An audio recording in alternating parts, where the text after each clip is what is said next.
and welcome to Trusting After Trauma, Season 2, Rebuilding Resiliency After Narcissistic Abuse. I'm your host, Pi Venus Winslow. This informative interview series will provide valuable insights from experts who are dedicated to helping others heal from childhood trauma and narcissistic abuse so they can lead joyful, powerful, and fulfilling lives. Many of these professionals specialize in medicine, science, psychology, abuse recovery, personal development, energy work, and much more. I'm very excited to have Candice Platter here with us today. Candice Platter is an addictions therapist in private practice where she specializes in working with the family and other loved ones of people who are struggling with addiction in her unique and signature family addiction therapy program. As a former addict with over 33 years clean and sober, Candice learned that overcoming addiction is a family condition. Everybody in the family is affected by addiction, and everyone needs to heal. For more than 3 decades, she's been helping both addicts and their loved ones understand their dysfunctional behaviors and make healthier life choices. The results Candice achieves have been astounding.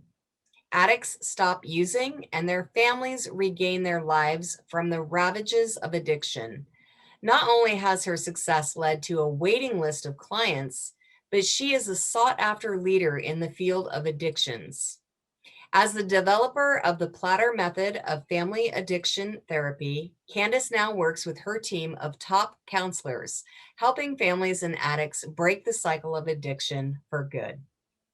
Welcome, Candice. It's such a pleasure to have you here today. Thank you so much for joining us. Thank you, Pi. Hi, everyone. Yeah, I'm really glad to be here. So tell us, what are the simple definitions of codependency and narcissism? Yes, codependency and narcissism. What a great dance that is, right? So my definition of codependence is when you put other people's needs ahead of your own on a pretty consistent basis. Your needs go to the back burner. Narcissism is the exact opposite, where your needs have to get met as a narcissist, and the other person's needs go on the back burner. It's a perfect match. It's a match made in hell. Yes. Yes. So they come together and, they're always hoping that it'll be like this, but it's really kind of like that. Yeah. So how do these personalities develop? In my experience, personally and professionally as well, I find that they develop in childhood, that there are certain behavioral expectations that are put on children.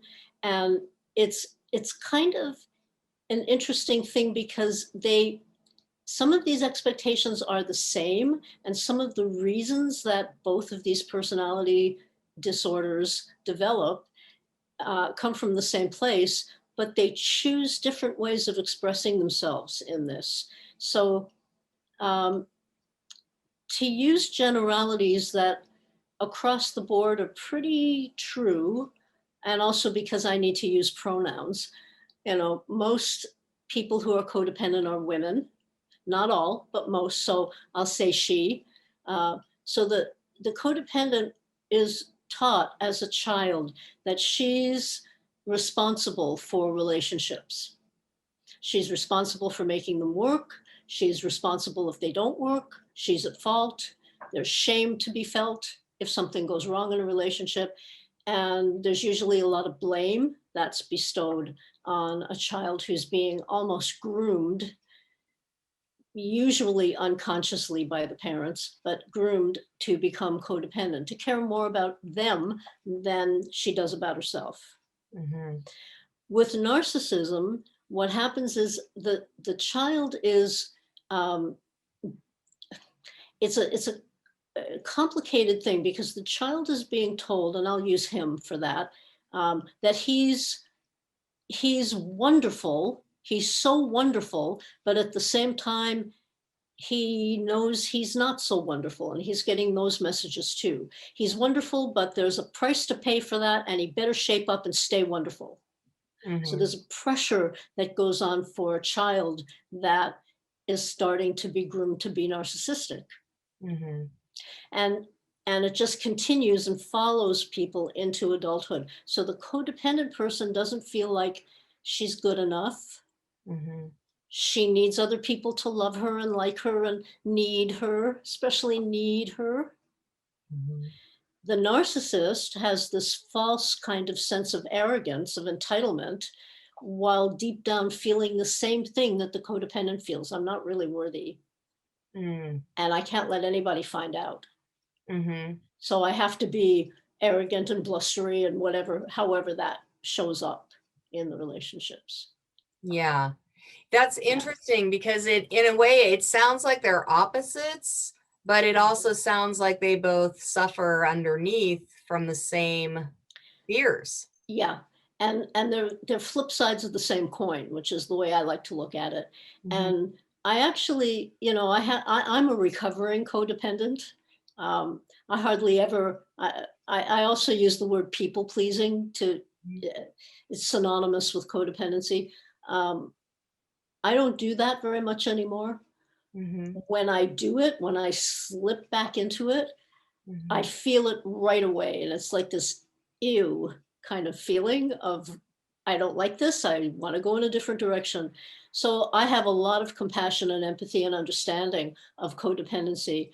I also have some empathy for narcissism, maybe not quite as much compassion because they're very difficult people to deal with. But I understand that narcissists are very quite possibly the most insecure people walking the planet, but they won't let anybody know that. Right. So they don't apologize, and they gaslight other people, and they do those behaviors to make sure that they stay in this place of, you're not going to know that that's happening to me. I'll reject you before I let you know me. Yeah. So what happens when we're raised in a home with narcissistic or codependent parents? Well, a lot happens and a lot doesn't happen. I guess I could talk about my own story with that. Because I wasn't raised with codependency as much as I was raised with narcissism. My mother was a classic narcissist. And, narcissists really need to be adored. And when a narcissist is not adored, when a narcissist is criticized or ignored or just not getting somebody's full attention, in childhood, there are really steep price tags for that. There's hell to pay for that. So my mother was a very charismatic, that's another thing about narcissists, they have that charisma that draws people in. My mother was very charismatic. She was brilliant intellectually. She didn't have a lot of emotional intelligence, but she was top of her field. She was a woman ahead of her time in terms of professionally. She was, professor at a university, several universities, and she managed to make her way in the 50s and 60s when most women weren't doing that, because she was able to have that charisma and that charm and that entitlement of the narcissist. So people paid attention to her. Plus, she was brilliant. That helped a lot. Most people who I met who knew her would tell me how lucky I was to have her as a mom. And it took me a long time to understand that, because that was not the experience I had. I didn't feel particularly lucky. My father was not codependent. I wouldn't say he was classically codependent, but he had his own addictions. And one of the things he liked to do was have affairs with other women. So that just blew the family apart. And it was very difficult for myself, my brother, to navigate those waters. And so what happens in these kinds of situations is that the parents are really busy being self-absorbed with whatever addiction they might have. My mother had some addictions. She also worked, she's a workaholic, was an addiction for her. My father had some addictions. They're really busy doing those and dealing with the chaos that addiction just brings into people's lives. They didn't have a lot of time or energy or understanding of us. And so that was a really difficult thing. I grew up feeling, one of the other things they did with us is they moved us around a lot for some reason. We weren't military, but we might as well have been, right? I was always the new kid at the school and new kid on the block. And I was very shy because I didn't believe in myself, didn't feel like I had a lot of self-worth. So this is how we grow up, is feeling like we're just not worthy. Not sure why people like us, not having that kind of understanding, not fitting in well with groups, not finding our own best friends as children, Yeah, I do know, because my mother was a narcissist too.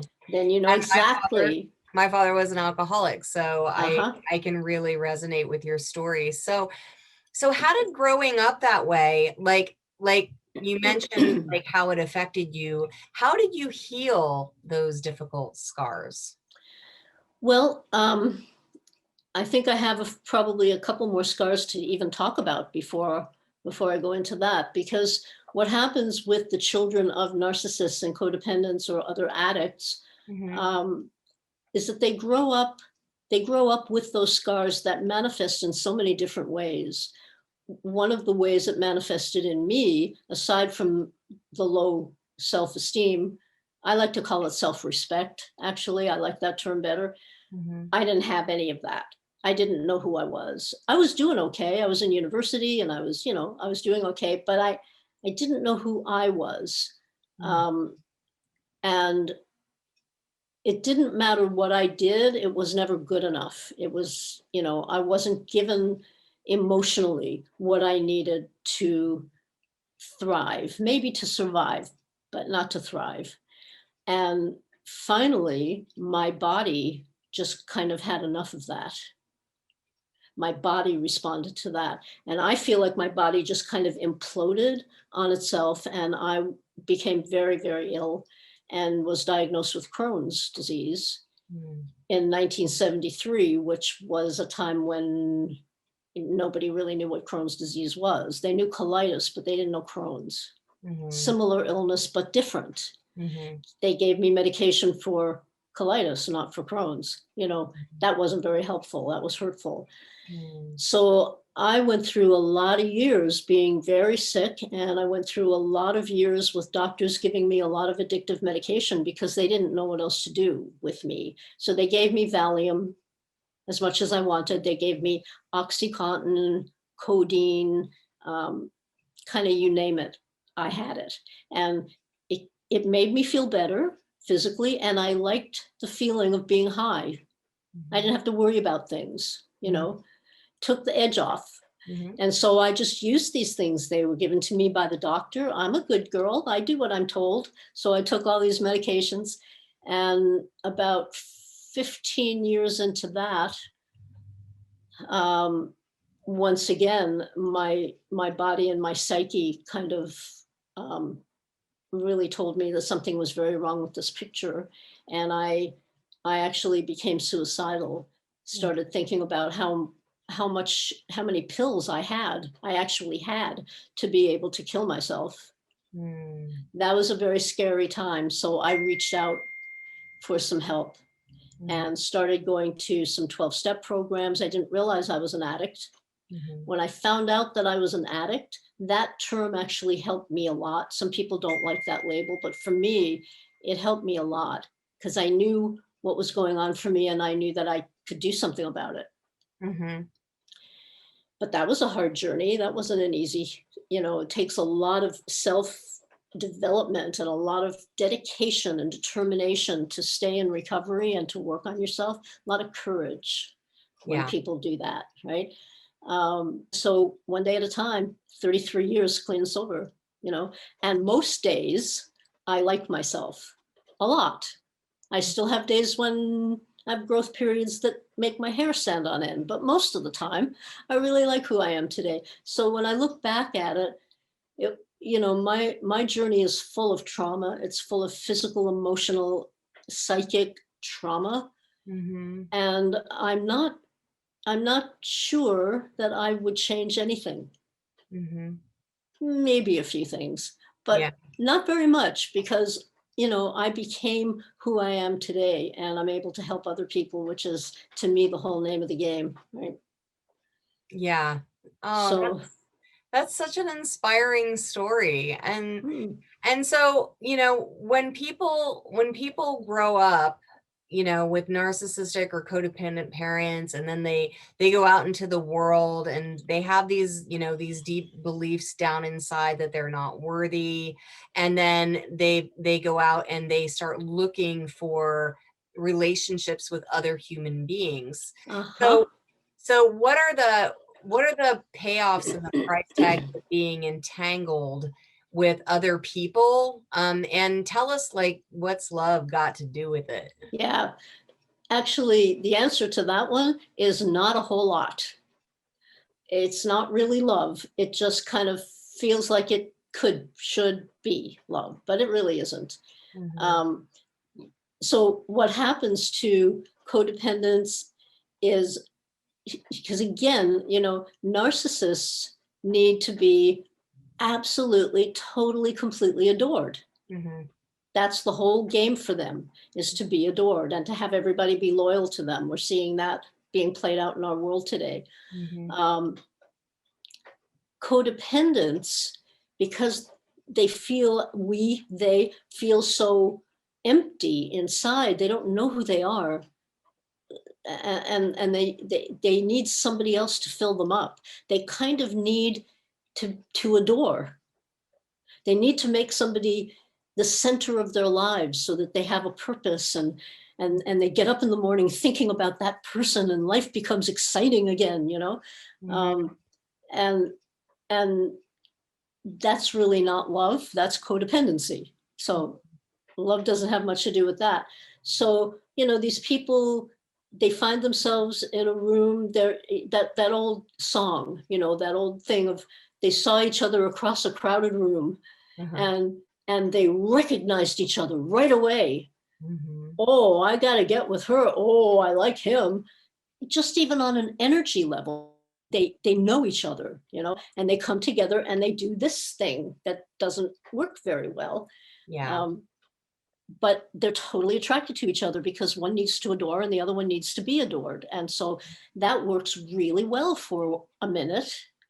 Mhm. It works really well for a little while, Mhm. until the codependent starts seeing things in the narcissist that she doesn't really like all that much. Mhm.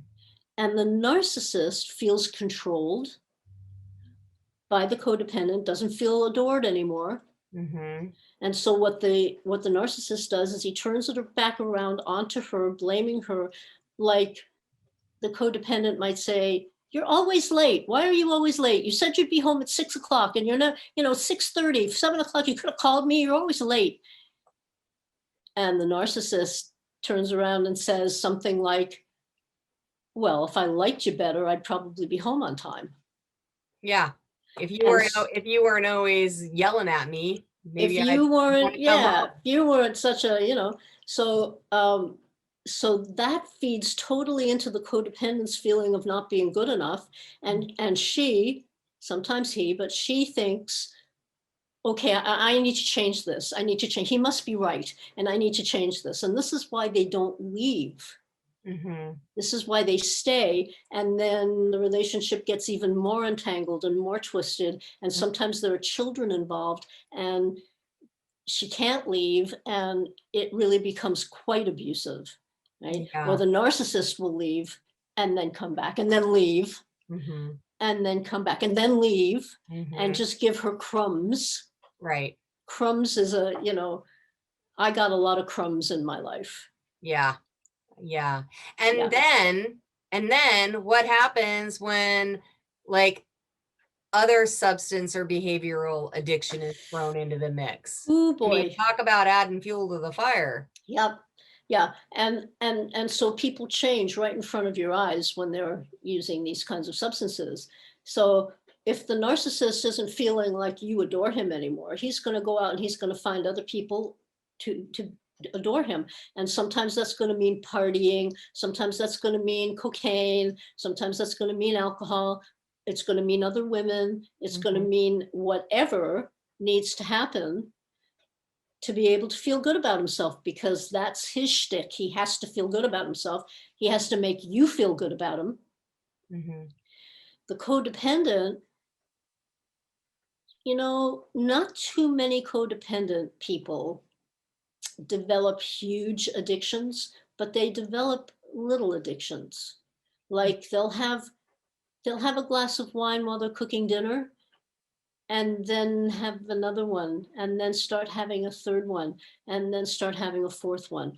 Or sugar is a big one for codependence. So they'll start eating and start gaining weight and start not liking how they feel or look, or, and it just builds. So the narcissist is going to do things that make him feel better about himself. And the codependent is usually going to do things that make her feel worse about herself.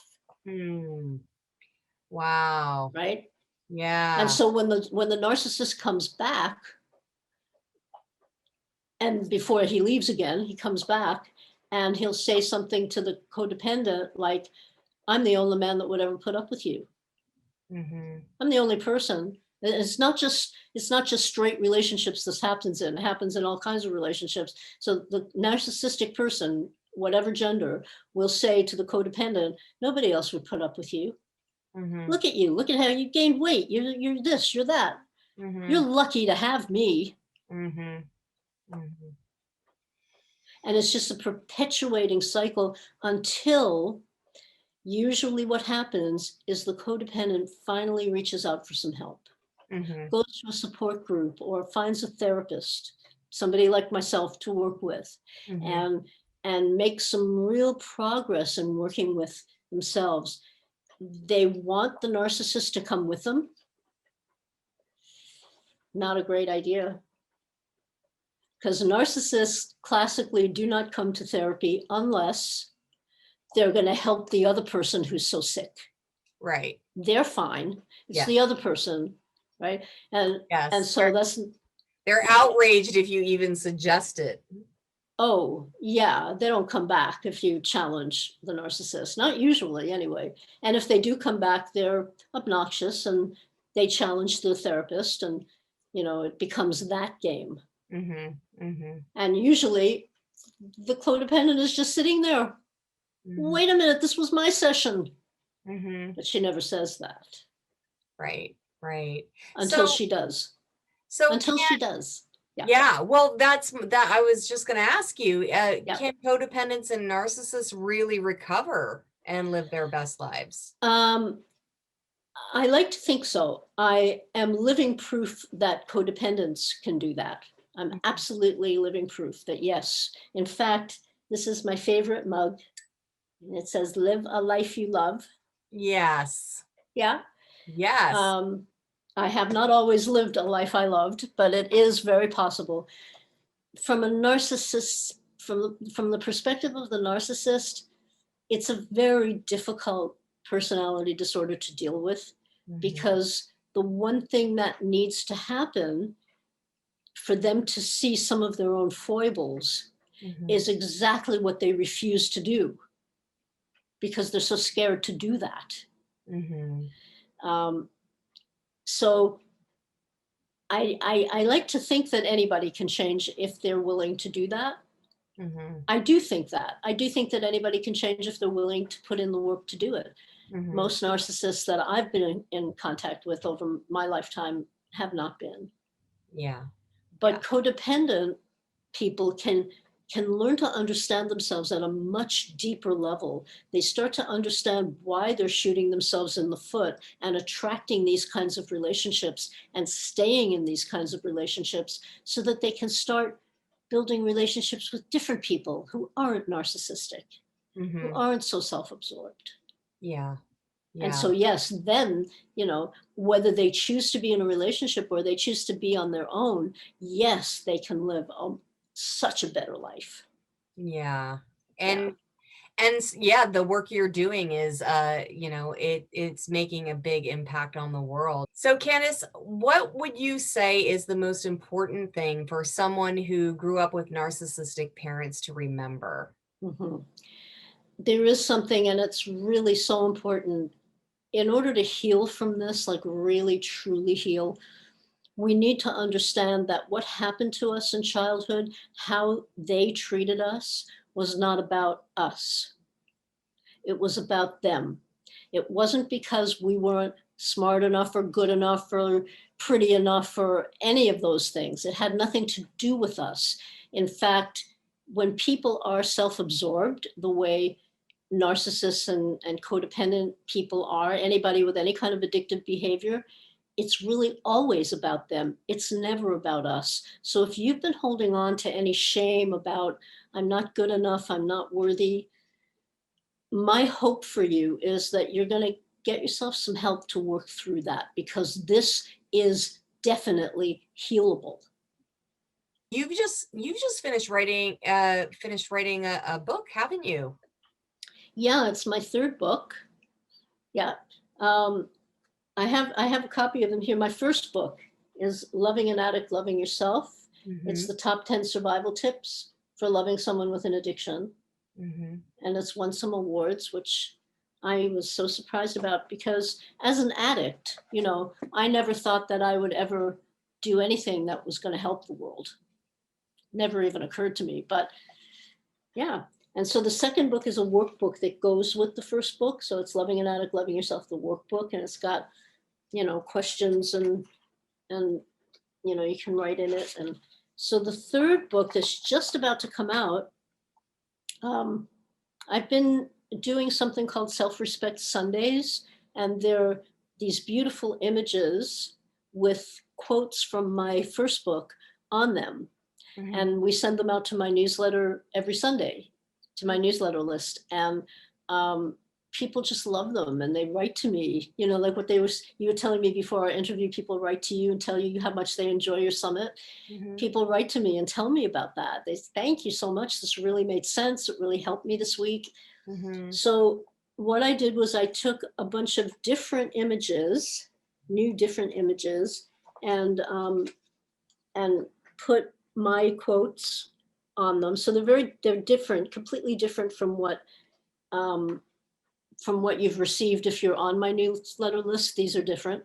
Mhm. And then journaling pages with butterflies, That's so because that's kind of beautiful. my, yeah. I love the cover too. I love it. Yes, a Yeah. weekly journal. Journaling is so helpful. Yeah. Journaling is really helpful. It allows you to just kind of open your head and open your heart and just let it come out. Mhm. And because we're most of the time not going to be showing our journals to anybody else, we Mhm. get to be as open, as real and genuine as we can be. And that's the work. Yeah, That's the work. Yeah. yeah. It's a very sacred practice, and Yeah. yeah. So this third book is just about out, and it should be out probably next week and available to people, maybe for Christmas for people. It's Woo! it's especially if you love an addict, right? That's what the second line is. Yeah. So my quotes are about, are you the loved one of somebody struggling with addiction? How are you doing? What do you need to be looking at in yourself? How do you need to change something to live your own best life? So those are what the quotes are about.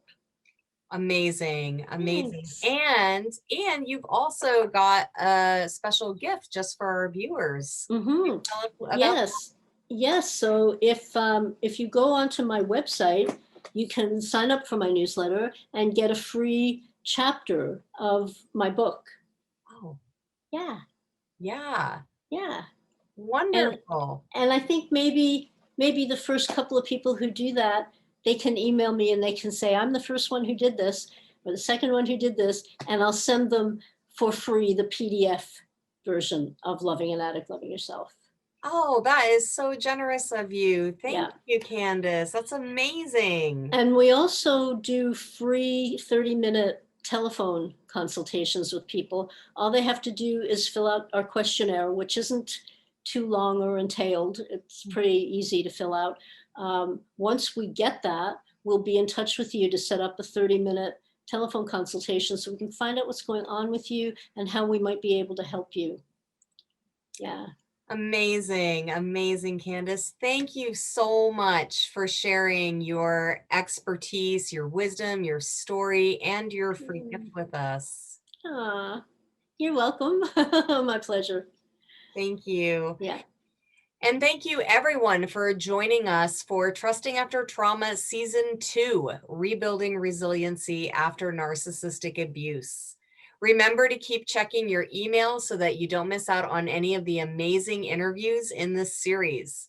We'll continue to explore with our experts on how we can rebuild resiliency after narcissistic abuse and heal our body, mind, and spirit to live joyful, authentic lives. We'll see you soon. Bye. Bye.